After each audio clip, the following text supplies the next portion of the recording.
ನಡೀತಾ ಇರ್ತದೆ. ಇವತ್ತು MLA ಕಚೇರಿ ಪ್ರತಿಭಟನೆ ಮಾಡಿ ಧರಣಿ ಮಾಡಿ ಹುದ್ದೆ ಹಾಕಿದ್ರೆ ಇವತ್ತು ತಹಸೀಲ್ದಾರ್ ಕಚೇರಿ ಬೆಳೆಸ್ತಾರೆ.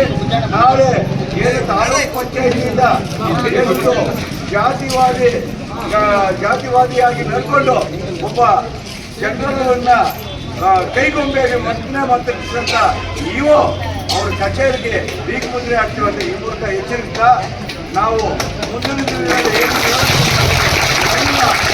ಎಲ್ಲರೂ ದಿನ ದಿನಕ್ಕೆ ಉಗ್ರ ರೂಪಕ್ಕೆ ಹೋಗುತ್ತೆ ಅಂತ ಹೇಳಿದ್ರು. ಇವತ್ತು ನಮ್ಮನ್ನೆಲ್ಲ ಕರೆಸಿ ನಿನ್ನೇನು ನಾವು ಸ್ಪಷ್ಟವಾಗಿ ಹೇಳಿದ್ದೀವಿ.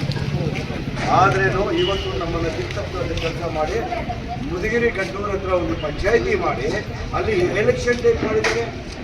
ಯಾಕಪ್ಪ election? MLA election, MP election, ZP election, TP election. ಒಂದು ಗ್ರಾಮ ಮಾತ್ರ ಒಂದು ಜಾಗದಲ್ಲಿ ಕೇಂದ್ರಸ್ಥಾನದ ಜನಾಂಗ. ಆದರೆ 23 ಏನು ಹಳ್ಳಿಗಳಿದೆ, ಇವರೆಲ್ಲ ಒಂದು ಕಡೆ ದುಡ್ಡು ಕೊಟ್ಟು ನೀವು ಅನುಭವದಿಂದ ನಮ್ಮನ್ನೆಲ್ಲ ಕೊಟ್ಕೊಂಡು ನೀವು ಮಾಡ್ತೀವಿ ನೋಡ್ತಾ ಇಲ್ಲ. ನಿಮ್ಮ ಆಟಗಳೆಲ್ಲ ಆಗಲ್ಲ, ನಿಮ್ಮ ಆಟಗಳೆಲ್ಲ ಕಟ್ಟಿ ಜೋಬಲ್ಲಿ ಇಟ್ಕೊಡ್ರಿ. ನಾವು ಎದುರೋದಿಲ್ಲ ಬೆದರೋದಿಲ್ಲ ನೀವು ಜ್ಞಾಪಕ ಇಟ್ಕೊಳ್ಳಿ. ಇದಕ್ಕೆ ಯಾರ್ಯಾರು ಕುಮ್ಮಕ್ಕು ನೀಡಿದ್ದೀರೋ ನೀವೆಲ್ಲರೂ ನಾವು ಈಗ ಅಟ್ರಾಸಿಟಿ ಕೇಸಲ್ಲಿ ಭಾಗಿಯಾಗ್ತೀರಾ, ನಿಮ್ಮನ್ನು ಅರೆಸ್ಟ್ ಮಾಡ್ತೀವಿ. ನಿಮ್ಮನ್ನು ಅರೆಸ್ಟ್ ಮಾಡಿ ಹೇಳ್ಕೊಳ್ಳಿ ಓದ್ತಕ್ಕಂಥ ನಾವು ಬಿಡೋಣ.